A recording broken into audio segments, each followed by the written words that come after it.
In this week's episode, my friends, we're going to talk about ambition. Is it good or is it bad to aspire to greatness? Well, hello, everyone, and welcome back to another episode of the Cliff Ravenscraft Show. This is a podcast devoted to helping you take your message, your business, and your life to the next level.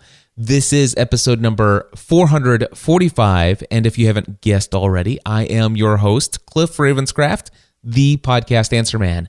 And as I said, in this week's episode, I want to talk to you about the thoughts that have been going through my mind over the last several months as it relates to ambition and dreaming big, aspiring to greatness, or to aspire to live a life of significance, or to aspire to live a life that will change the world. Oh boy, we're going to talk about that. I have some thoughts on this. But before I do want to open things up with a special announcement, something that might be interesting to those of you who have a podcast out there in my audience, which, as I know, is a majority of you listening to this podcast. Some very exciting news just came out. It seems that Google is rumored to have set an official date for the official support of podcasting in their widely distributed Google Play Music application. All of the tech blogs are reporting that NPR had sent out an email to the members of its radio network announcing when their network of podcasts would be available on Google Play. I have a quote from that email. It says, Google will launch, this is NPR writing to their stations, Google will launch podcasts on Android and other platforms next Monday, April 18th, inside of Google Play Music. NPR has worked with Google to ensure that public radio is represented in the Google Play environment. Now, of course, we started talking about this, I think it was probably all the way back in October. And if you haven't already added your podcast to the Google Podcasting Directory, you've been able to do that for months now. You can learn how to get your podcast into the Google Podcast Directory by listening to episode number 423 of this podcast. If you want to find it on my website, head over to podcastanswerman.com/Google, and it will take you right there. Step-by-step instructions at podcastanswerman.com/Google. Now, whether or not that's actually going to happen on April 18th, we'll have to find out. This email seems to indicate that it will be available both on Android and possibly even the iOS version of the Google Play Music application. But I do know that my podcasts are listed in their directory, and I'm looking forward to seeing Google officially have an application built in and baked into Android that will support podcasting. And the fact that they have their own directory has just been something that has been something that's been long awaited. And again, if you wanted to hear all of the details about what Google Play Music is, how podcasting is going to work in it, just head over to podcastanswerman.com/Google. And now for this topic of ambition and the thoughts that have been on my mind as it relates to that. For those of you who have been following me in social media, more specifically, anyone who has been following me either via Snapchat or on my vlog that I've been publishing on a daily basis, you probably know that I am obsessed with Alexander Hamilton. Not just the musical, but certainly I am obsessed with the musical, and it's the musical and the music and the lyrics of that musical that has led me into an obsession overall with the story of Alexander Hamilton, one of the founding fathers of the United States of America, the man found on the front of the $10 bill. I've been asking myself, what is it that I find so intriguing? Why am I obsessed with Hamilton? And it's funny because, you know, a lot of people have seen me talk about Hamilton, and everybody seems to say, hey, if you like this, you definitely want to check out this musical. You want to check out this soundtrack. You should check out this. And I'm like, wait a second, you know, none of those things are appealing to me right now. You don't understand. I'm obsessed with Hamilton. I'm not looking for other things to be obsessed about or to even get into. Right now, I am obsessed with spending a lot of free time researching and diving deeper into this particular musical, these particular lyrics, and more importantly, this particular story of this particular human being, Alexander Hamilton. That's where the obsession is. It's not just this musical. I enjoy musicals and I always have, but there's something about this story. And I've been asking myself, what is it?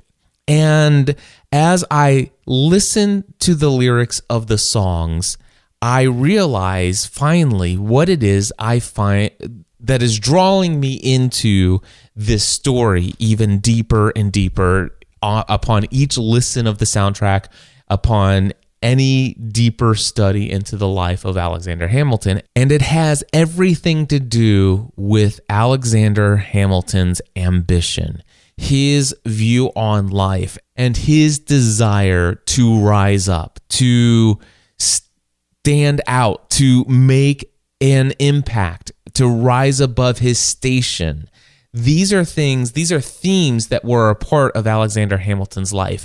And what I love about the story is that if you look at Hamilton's childhood and the circumstances in which he was brought into this world, he is the most unlikely person that you could possibly imagine of having such a profound impact in the world in the way that he did. This kid had everything working against him, but yet he had a longing inside for something to be a part of. And it's just amazing how the lyrics, the first few words of the first song on this soundtrack just sucked me right in. How did this young man grow up to be a hero and a scholar? He radically changed the world as a result of his being a part of it and having this longing for some greatness in his life. And then when you get into the second song on the soundtrack, there seems to be this dissenting opinion on this life of ambition. While we're talking, let me offer you some free advice. Talk less. What? Smile more. Don't let them know what you're against or what you're for. I love this. And he says, you want to get ahead, right? Well, if you want to get ahead, you need to quiet down. Don't be so outspoken. Hold your cards to your chest. That kind of, you can't just go out and tell everyone that you want to change the world, that you want to, it's just not how it works. And I love that Aaron Burr in this story represents some of the feedback that I hear from different areas in life and maybe even from some friends. Now, there is another song in the show called My Shot, and it shines some light on Alexander's ambition. The problem is I got a lot of brains but no polish. I gotta holler just to be heard with every word I drop knowledge. I'm a diamond in the rough, a shining piece of coal, trying to reach my goal. My power of speech unimpeachable. Only 19 but my mind is older. These New York City streets get colder. I shoulder every burden, every disadvantage I've learned to manage. I don't have a gun to brandish. I walk these streets famished. The plan is to fan this spark into a flame. And then there's also this one. Don't be shocked when your history book mentions me. I will lay down my life if it sets us free. Eventually you'll see my ascendancy. And then there's another song called Right Hand Man that shares even more words of Alexander Hamilton's ambition. As a kid in the Caribbean, I wished for a war. I knew that I was poor. I knew it was the only way to rise up. If they tell my story, I am either gonna die on the battlefield in glory or rise up. I will fight for this land, but there's only one man who can give us a command so we can rise up. Understand, it's the only way to rise up, rise up. All right. And of course, those of you who have listened to the soundtrack as much as I do, you're singing to yourself, here comes the general. Anyway, I have fallen in love with this musical. And after reading through the lyrics, I realized what words were grasping my attention and really pulling at certain strings of my heart and and my own ambition and my own desire to see myself throughout the story, it got me to thinking about all of these things that have been going through my own head as it relates to the ambition or the dreams of greatness or whatever it is that I have been going through my mind for a very long time now. I want to take a break from that for just a moment and tell you that before recording this episode, I decided to go look up some quotes as it relates to ambition. These are quotes that seem to say ambition is a great thing. And I tend to be on the side of believing that being ambitious, having ambition, having big dreams is a good thing. And here are a couple of quotes that go with this.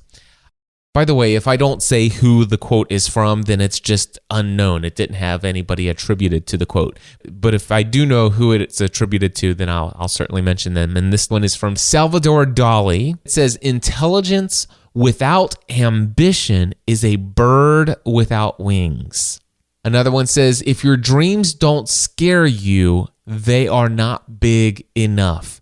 I like this one because the dreams that I have of the future, and I'll talk a little bit more about that in a few moments, but the dreams that I have about the future, they scare me to death. I mean, not literally, obviously, but they shake me at my core. I like that one. If your dreams don't scare you, they're not big enough. Another quote says, "Ambition is believing in yourself when no one else in the world does." This next quote is from Ralph Waldo Emerson, who has said, "Without ambition, one starts nothing. Without work, one finishes nothing. The prize will not be sent to you. You have to win it." Another quote says, "Big results require big ambitions." This next quote is from Dwayne "The Rock" Johnson, and I'm going to paraphrase it for family friendliness here in this content. He says, "When you walk up to opportunity's door, don't knock it. Kick that female dog in, smile, and introduce yourself."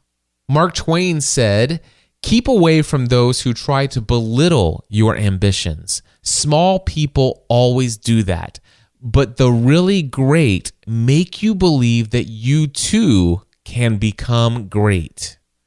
Mark Twain also said, "The two most important days in your life are the day you are born and the day you find out why." That one means a lot to me, by the way.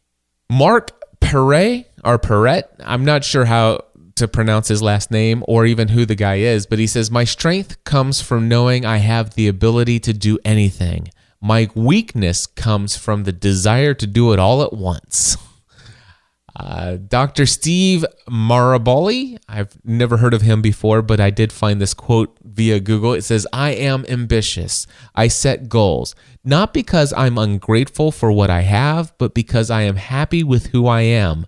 I enjoy the experience of rising above my perceived limitations and discovering new levels of my capabilities." I love that particular quote because it's all about what I talk about all the time. No matter what you have achieved in life, there's something we can all do to take everything we do in life to the next level. The next quote that I found is from Adu Mukhtar. You have to pay a very close attention to this one. He said, "Talented people hit targets that no one else can hit. However, ambitious people aim to hit targets that no one else can see." I love that one. And then the final quote that I'll share with you here is, "Surround yourself with people who have dreams, desire, and ambition. They'll help you push for and realize your own." Now, as I shared with you earlier, I have had some pretty big ambitions and big dreams and goals for the future. And the interesting thing is that these ideas of living a life of some big, huge significance in the future has been something that's been on my heart and my mind for quite some time. I mean, I've had private conversations with people who I've shared things like, I've achieved things that I never dreamed possible. And I honestly believe that whatever I've achieved over the last 10 years of my life is just the tip of the iceberg. And that if I truly understood the life that I'll live over the next 10 to 20 years, if I actually saw what that will look like right now, if I had a really clear picture of what it is that I'm going to do over the next 10 to 20 years of my life, it would scare me to death. I've had those conversations with people, and as I've had those conversations over the past several years, I've even gotten a glimpse into the future. Now, again, I'll share with you some of that in just a moment, but these thoughts of greatness, these thoughts of living a life that is of great significance, a life that could potentially have an impact in the world, these kind of thoughts have been on my mind for a very long time. But back in February, I was listening to a podcast from a friend of mine. His name is Wayne Jacobson. He has a podcast called The God Journey. It is a very faith-based podcast, as you might imagine. And Wayne Jacobson is somebody that I respect very highly. Now, when I heard this podcast episode back in February, I will admit to you that I had been listening to the podcast kind of in the background. Matter of fact, I recall where I was the day. I was in Florence, Kentucky, driving around, and I remember that I had needed to stop at the Kroger in Florence, this grocery store, and I needed to go in and get some things. And as I was walking through the store, I'm listening to this podcast. So I'm doing other things. I'm looking at products on shelves and stuff like that. I'm going, back to the car. So my mind is not fully 100% engaged with every single word that Wayne Jacobson was sharing in his podcast. And yet I did pick up enough that I thought that what Wayne was saying is that, we as believers, sometimes we get so caught up in living a life of purpose and significance, and that it might not be that great of a thing, and maybe we should just relax and live day by day and just trust that whatever God has planned, it's going to work out, blah, blah, blah. This is just overall, I walked away from that episode with this idea that Wayne was saying that ambition and aspiring for a life of greatness is not necessarily a good thing. Now, again, I only listened to that podcast episode once and hadn't really thought about it a whole lot, except for the fact that subconsciously, and then at times even consciously, it has come to my mind of, I wonder if it's wrong of me to think about the future and my desires. Are my desires coming from, where are these desires coming from? Are they just a desire to be famous, to be rich, to be whatever? I mean, what is it that's driving me? Where is this vision of the future coming from? And where are these ideas coming from? And are they just prideful, arrogant, conceited, narcissistic thoughts of what I want to do in the world? Or could it be noble? But is it bad? And I will admit that these words that I half-heartedly listened to as I was going about doing other things that day, I came away with the impression that what Wayne was saying is that, hey, chill out on the ambition here, folks. And he wasn't talking to me specifically. He was just saying this, sharing his thoughts about ambition in his podcast. And these thoughts have been going through my mind. This idea, again, listening to Alexander Hamilton's biography, I'm listening to the audiobook of his biography while sometimes actually reading the Kindle version of the biography. This is like a 1,000-page biography of Alexander Hamilton. As I'm reading about it and hearing about his ambitions, when I listen to the musical Hamilton by Lin-Manuel Miranda, and hearing the lyrics, I hear all of these things and ambition and drive and a desire to live a life of greatness that history books are going to write about me one day. I mean, just those kind of thoughts that he had and that drive. And I keep coming back to these things that I thought that I heard Wayne Jacobson sharing. And so I knew that, okay, I'm eventually going to get around to recording a podcast about ambition. Is ambition bad? Is there something at the root of what I'm feeling about the future that is bad, that isn't right, that needs to be kind of, settled down, and should I just take life a little easier? And so what I decided to do was go back and see if I could find the episode from Wayne Jacobsen. And earlier today, I dug into the archives and I found that it was February 26th episode of the podcast called The God Journey. It was episode 521. If anybody's interested, you can go listen to the whole episode at thegodjourney.com. And again, just look for episode 521 there. Now, I am not going to play the whole thing for you, but I am going to play a very significant portion of that episode. In fact, I want to play for you first the question that was sent in via email that Wayne Jacobsen read on his podcast. He was originally just going to respond to the email personally, but then decided to share his response or his thoughts in this podcast episode, which led to everything that you're about ready to hear. But anyway, this is the original message that came in. And again, I did not even pick up on this. I did not hear this email from David read aloud by Wayne when I was listening to this episode. I must have been zoned out, but here's what prompted this podcast episode from Wayne. As a church planter pastor, I was used to working 50 to 60 hours a week. I ruined my health in the process. I neglected my wife and family for the kingdom.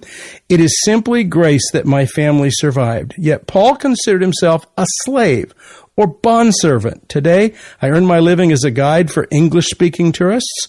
While I'm experiencing less job-related stress now, I can't shake off the feeling, or is it a bad conscience, that I'm not doing enough ministry for the Lord or in service to the church. So that's the email that Wayne had received, and there's a little bit more to it than that, but I think you get the heart of it. And what I'm about ready to play for you is 6.5 minutes. Now, please understand, I don't have any current plans to turn this podcast into a faith-based podcast, but what you are about ready to hear is 6.5 minutes of a podcast that is very much faith-based. And again, I hope that you can, if you're not a Christian, if you're not into the faith angle of things and stuff like that, please understand that I am. And the person that I'm about ready to play for you, the audio from, Wayne Jacobsen, is somebody that I esteem very highly. And so what I want you to hear are the words, 6.5 minutes at least, of the words that Wayne shared in response to that email. And again, kind of keep in your mind that I'm halfway listening to this while driving through a parking lot, shopping through a grocery store, and all of those other things. And then I'm just picking up little bits and pieces as I'm going through. And I believe I came away with a very different understanding of what he was saying, but I'm very clear now. But I want to at least share with you what I heard, or at least what was being said, and a little bit of what I overheard. Okay, I'm going to stop talking now, and I'm going to play the audio for you. 6.5 minutes of it. And this is Wayne's thoughts on ambition as it relates to trying to, well, you'll get the idea. I know this affects a lot of people. Not everybody. There's some of us are born, or at least pick it up early enough in life that you don't know when you did, that to live in this world, we've got to be significant. We need to do something significant for God. It may be just that, and I had it for sure as a young man, the quest to be first in my graduating classes, the quest to have a best-selling book and drive a sense of notoriety and leave a mark in the world and be significant in the world's order of things. And I know that that's a drive not everyone has, but I meet a lot of people who do, and I meet a lot of ministry people, particularly who do. And it may be one of the major reasons why people get into ministry. And it may also be, and this is what I'm going to suggest, is that it may also be a sign of our own insecurity. We're not enough in who God's made us to be and who God's asked us to love in the world and where He's asked us to be and do. Instead, we find some comfort in the fact that we've made a mark. And it may be no different. I've joked about this a lot in particularly works righteousness kinds of environments where you hope God grades on a curve. Or if there's rewards to be given, this good and faithful servant, as Paul says it. If this good and faithful servant is a deal, then I want to be one of those. Just like in The Shack, that recurring phrase, I'm especially fond of that one. And it's meant to really provoke in us a sense of, man, I want God to be really fond of me.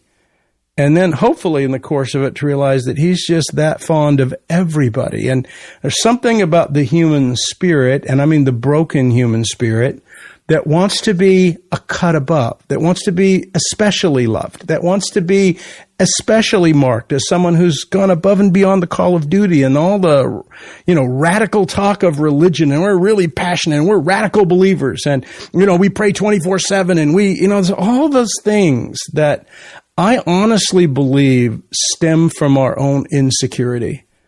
That if I can find something that marks me as a cut above, qualified, sold more books, have a bigger crowd in my services, have a big mission impact in the world. And sometimes it isn't always numbers of largesse.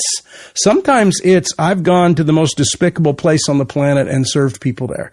And so I'm better off than those who've just, flown around their private jets and lived in America and done stuff like that. And there's lots of ways that the something in us drives for significance. The question is that a good drive or is that a bad drive? And in a worldly sense, there's some good things that can be tapped there. People who aspire to, go to a big school and get a big career and go into what we call public service, less public service now as it is just government corruption, but wanting to go into that whole thing and be known and be popular or find fame as a creative talent or director or whatever. There's something in us. And I tell you what, some of that quest for significance, and that's why I look at some of this as a mixed bag. Growing up, I think it helped me work hard in school. It helped me achieve. It taught me a lot. It wasn't all negative. But in the Father's kingdom, I think it has been a net negative. I think that whole quest for significance, because if you have that quest for significance, you spend most of your life in frustration and disappointment. Because no matter how many numbers you drive, it's not enough. Somebody's got more. I remember hearing this back in the day when the Yoongi Cho's church in South Korea was a big, big deal. And it was the largest church in the world, 500,000 believers. And I heard something he did, or in some interview he did, that talked about he just never said. He's always afraid it would go down the next day, and he was so driven to keep that thing going. And there's something that touched in me. Going, wow, you serve that desire. It's never satisfied. You can have the largest church in the world, but you could lose it tomorrow.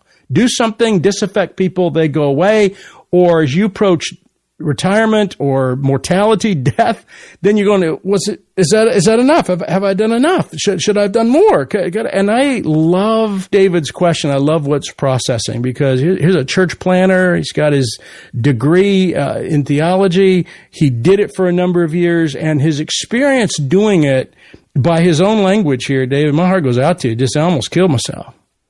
I almost killed myself doing 50, 60 hours a week, ruined my health, neglected my family. And so I go back and say, okay, now has that desire for significance served you well? And I'd say, I don't think it did. If it almost ruined your health, caused you to neglect your family, if it took you down that road, which I think the quest for significance, when it becomes institutionalized especially, there's no end for which the institution won't eat you alive. Because if you can do that well, you can do more well. And the constant opportunity and the inability to say no to anything that might be the next crack in the door that makes you big, significant, moves you to the next level. I mean, I'm saying all this because I've lived it. I know I didn't neglect my family. I had enough core at the whole family thing that I valued it. I never risked my health.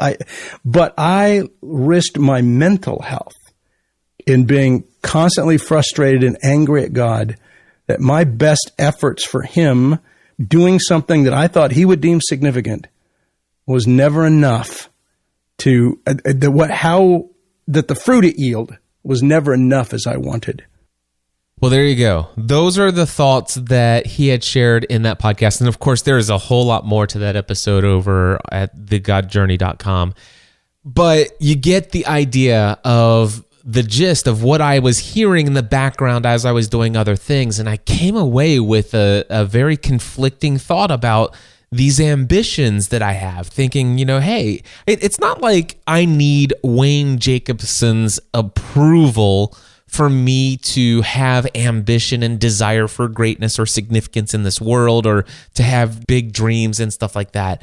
It's not like I'm looking for his stamp of approval or anything like that. But what I'm saying is that this is somebody who I esteem highly as far as what their thoughts are as it relates to their worldview, about their approach to life. And there are just so many areas of success that Wayne has achieved that I look up to and say, I wonder not just what has he done and how can I do it, but how does he think? What drives him to make the decisions that he makes? And if these are his thoughts on ambition and stuff like that, I wonder if I can allow those thoughts that he shared to soak in to my heart and allow them to be a filter how I process my thinking about what it is I feel called to do with my own life and these dreams and these desires or whatever it is.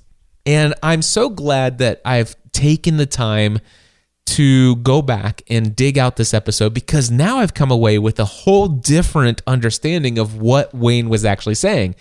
Matter of fact, it goes all the way back to David's email. He's like, listen, hey, I just want to let you know that as a church planter, I was working 50 to 60 hours a week. I ruined my health in the process, which, by the way, can I just tell you that my own drive and determination and ambition in the past caused me to ruin my health through the process. In my early days of my own journey of leaving my career in insurance and pursuing podcasting full time and building this business when I had no experience in business and working around the clock, I was working way more than 50 to 60 hours a week. I ended up in the hospital for 2 weeks, almost died while in the hospital after my first year of running my own business. I would say that, yeah, even I neglected my wife and my family during that year. Now, they were all on board with what I was doing, and it's not like I didn't have her on my side, and she was actually the one who suggested that I go for it. And the unique thing is that I wasn't, quote unquote, doing this for the kingdom. I wasn't doing this for God. I was doing this because it was what I felt driven and called to do, not so that I could earn God's favor, but because I just felt like this was the right thing for me to do. And my wife felt that way as well.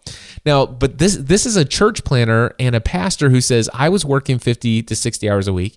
He ruined his health in the process. He neglected his wife and family. Don't know whether or not they were on board with what he was doing, but he was doing this, quote unquote, for God, or he actually said the kingdom. He says, today I make a living doing something else that's a lot more laid back. He says, while experiencing less job stress now, his problem was that he couldn't shake off the feeling, or was it his bad conscience, that he's not doing enough ministry for God, or is he not doing enough service to the church? And that was the heart of this. And it wasn't, I feel ambition and drive. The question is I can't shake this feeling that I'm not doing enough for God or to please God. And man, if I would have heard that, it would have probably caused me not to have so much concern about my own ambitions, because now that I've heard Wayne's response to that, I hear a whole lot differently. I hear things clearly. Of course, this is the first time, like I said, this is the first time since February that I've heard this content again, and this is the first time I've actually not been doing anything else and listening intently and even transcribing word for word some of the comments. And he says, Wayne said, some of us are born, or at least pick up early enough in life that you don't know when you did, with the idea that to live in this world, we've got to be significant, that we need to do something significant for God. And I think that as I'm thinking about these words that Wayne is sharing here, I don't feel like I have to do something significant. I don't feel like I'm required to be significant.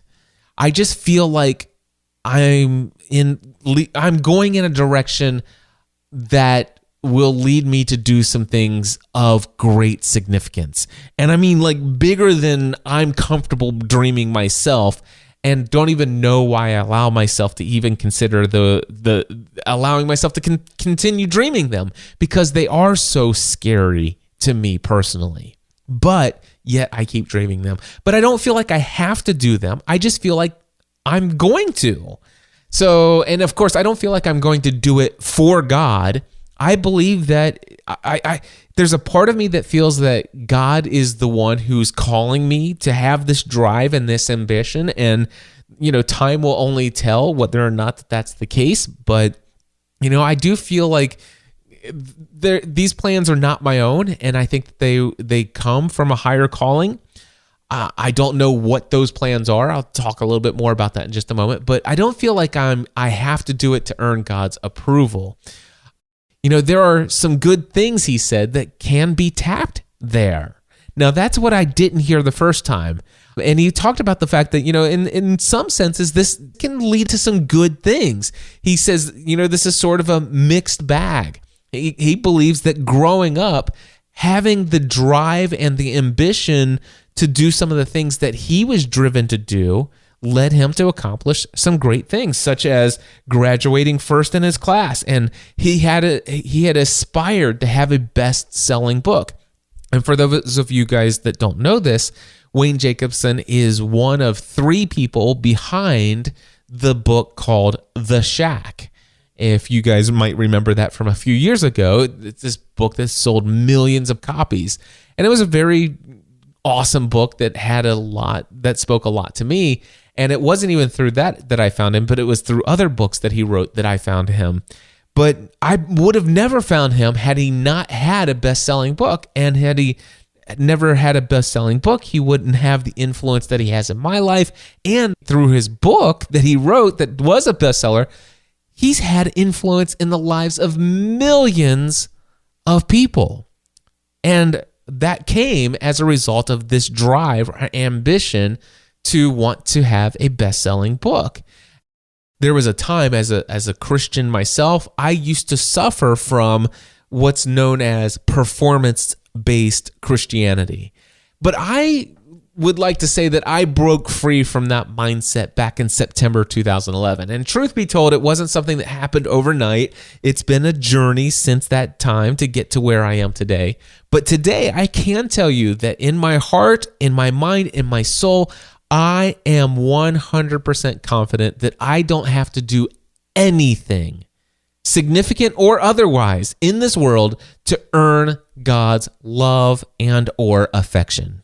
I don't have to do anything. I'm convinced of that to no end. So one thing that sets me free from what I believe a lot of what Wayne was warning against is that I don't think that I'm doing this to please God, to gain his favor and stuff like that. Now, I will say, I do still caution my own heart and my own mind to say, hey, am I doing this to gain the favor of other people? Am I doing this to impress others?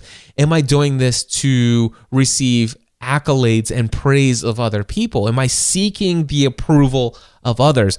And I am a recovering people pleaser. And so that is something that I think it's good for me to have these questions, to hold some of my ambition in check and to say, hey, where's this coming from? Why do I want to do this? Why am I wanting to, or why am I wanting to? Why do I feel led to dream these bigger dreams? Because I don't know necessarily that I want to. Sometimes let's just put it this way. I've put out some of my dreams and my goals and my visions of the future after doing so, I'm kind of like, I kind of wish I wouldn't have put those cards on the table, because part of me, now that I've put that out there, it's kind of scary, and I'd rather just, go back up to my bedroom and cover up in my blanket and just hide from the world, because those are scary things that I'm thinking about doing. Who am I?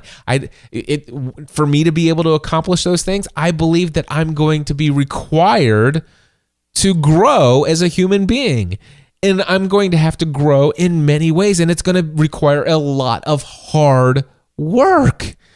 I don't think that I'm just going to have this ambition, these dreams and goals of the future, and poof, there it is. No, it's going to require that I get busy studying and learning and growing mentally, in wisdom and knowledge and in so many different other areas of life, and it's going to require a lot of me to be able to achieve some of the things, the vision of what I believe my future might hold.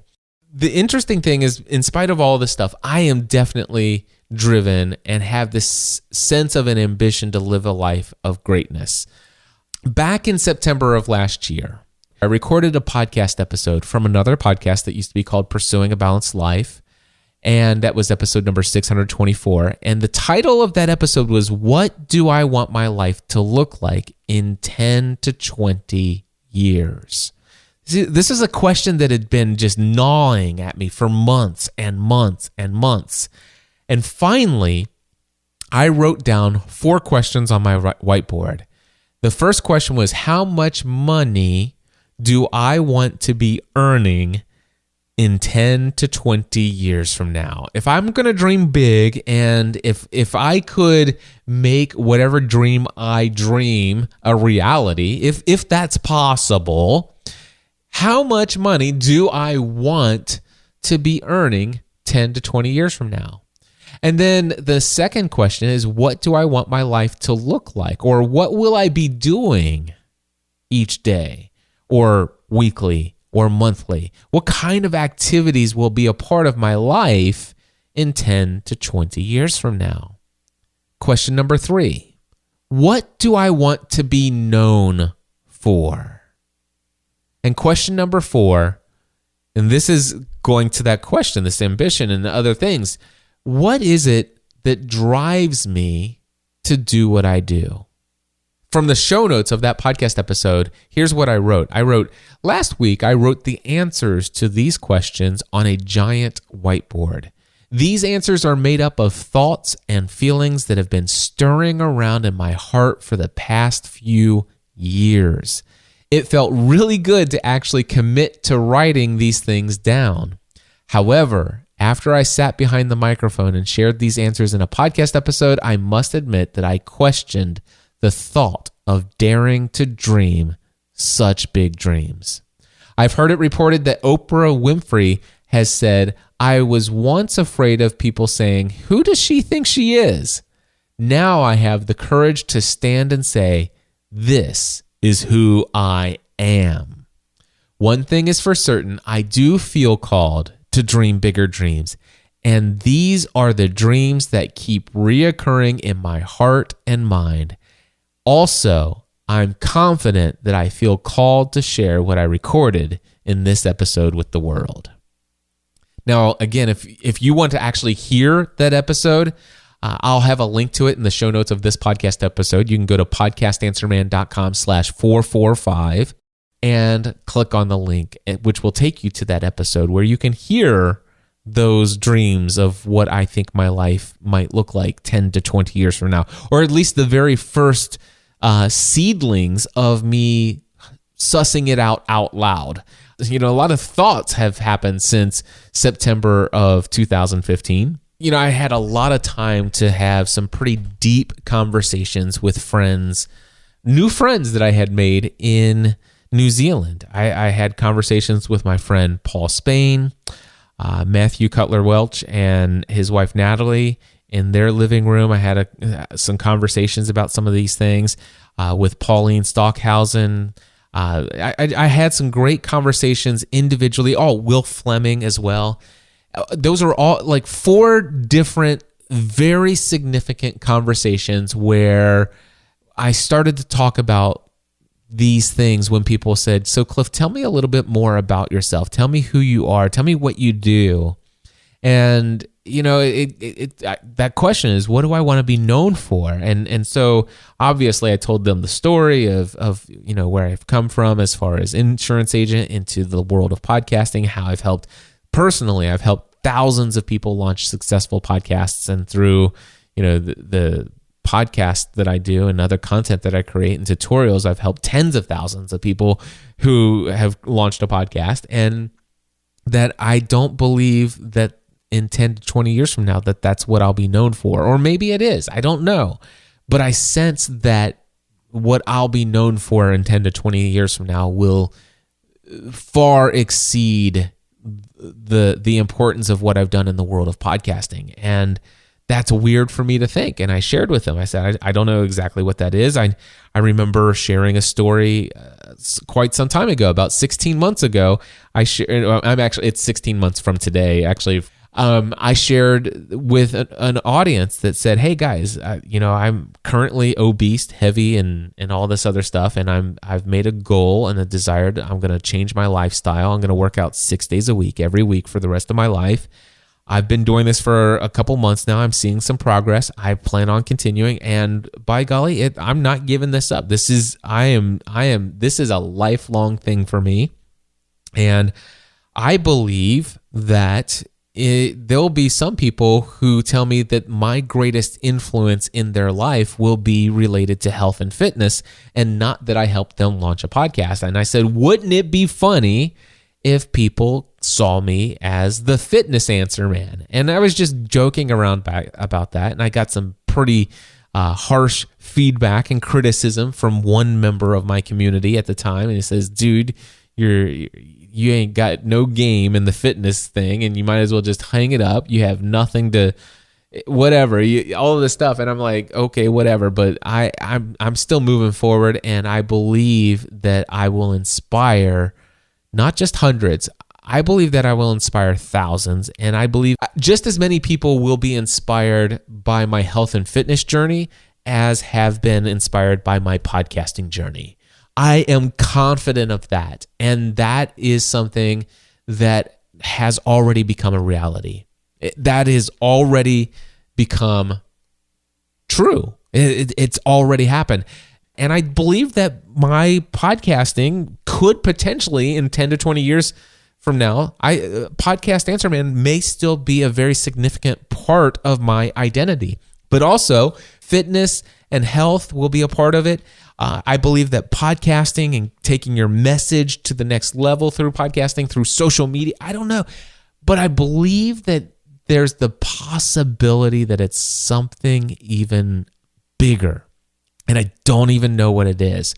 The only thing that I feel like, I'm going to probably say it so many times, and I'm going to share it with so many people, that eventually I'm just going to put the intention out there, and I'm going to get to the place where I'm convinced that it's going to happen. And eventually, once I come to the place where I'm convinced that it's going to happen, I'm then going to look for the steps necessary to make it happen. That's how things come about. And I've learned that in life. And I've shared with a handful of people, and I don't know, I believe I may have shared it in that September episode of Pursuing a Balanced Life. What do I want my life to look like in 10 to 20 years? I can't remember. I didn't go back and listen to that episode before recording this today. But what I can tell you is that I've shared with some folks that one thing that I believe is that in the future, I will stand on a stage in front of a stadium of 40 to 50,000 people. And that those people will be there to hear a message from me. And I don't know why I think that. And I also have had conversations, and in those conversations, those conversations have allowed me to get really crazy and allowing that dream to expand a little bit more. And as I'm verbalizing some of it, it's like things start to slip out. Like I feel like there's some kind of message that is a part of my journey so far that I believe other people see in me that I don't necessarily I don't think I've internalized what that is specifically, but I think other people see some things within me that I don't yet see within myself. And I believe there is a message somewhere inside of me that once I discover what it is, I believe that I have the potential to change the world, to literally to change the world in a significant way. And that's a little scary. It's scary to share that with you, but at the same time, and by the way, there are people out there that say this, Cliff. Whoa, I think that's great that you say it in private, but here, listen to this advice. While we're talking, let me offer you some free advice. Talk less. What? Smile more. Don't let them know what you're against or what you're for. It's like, dude, that's okay that you share it here. It's okay that you share it in the mastermind group. It's okay that you share it with a couple close confidant friends and stuff like that. But I wouldn't go around, sharing that publicly. And what am I doing here? It's like, first, I tell them, well, first of all, I'm pretty sure I've already shared it publicly. I'm almost positive I probably let the cat out of the bag in episode 624. And you know what? I almost feel compelled that my journey to get from where I am today to get to that place where I'll be in a stadium. And notice that I even use the words, when I will get to the place where I'm in a stadium in front of 40 to 50,000 people. I feel like sharing with them the journey of what it takes to get there or what it took to get there. It's all going to be documented. And I think that's a part of the message. And I don't know what the message is, but I just feel called to move in that direction. And here's the crazy thing. I don't feel like I have to do it to be significant. As far as I'm concerned, if I die tonight or this morning, if I record this episode here tonight, and I edit it and I schedule it for 5:00 in the morning and it gets released at 5:00 in the morning and I go to bed after I schedule it, if I don't wake up tomorrow, I feel like I've already made an impact in the world.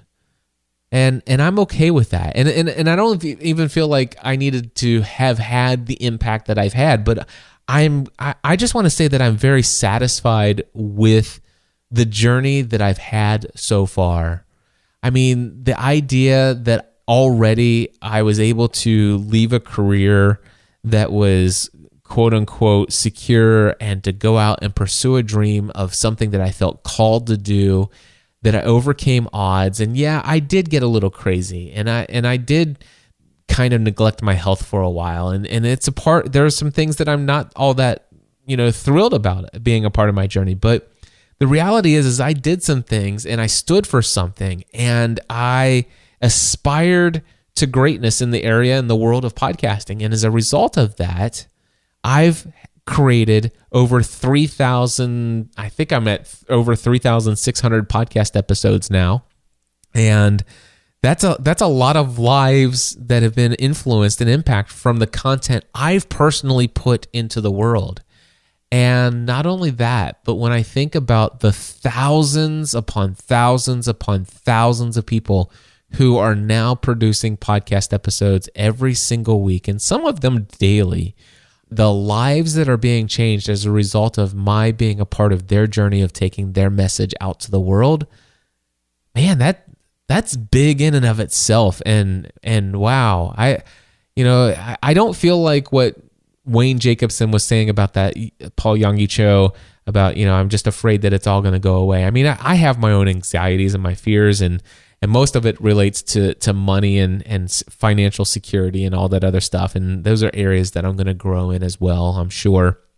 But I just got to say this, I feel that I'm on a path and on a journey to something that is beyond my imagination right now. And I have glimpses into a vision of the future. And they're just that, they're glimpses. And I'm kind of glad in a way because I don't I'm not yet ready to see the full picture of what's ahead. And not only that, I don't even need the full picture of what's ahead. All I need is to each day take one step closer to becoming all that I was created to be. And I'm going to continue to do that each and every day of my life for as long as I live on this earth. And I'm going to aspire to live a life well lived that inspires and encourages others to become all that they were created to be. That's what I know to do. And I believe for some reason that part of that is, that there is a trajectory of my future that involves a significant increase in the amount of income that I'll generate and the opportunities that will come as a result of having that income, and that my reach will expand way beyond what I have right now when it comes to the influence that I have with the content that I'll create.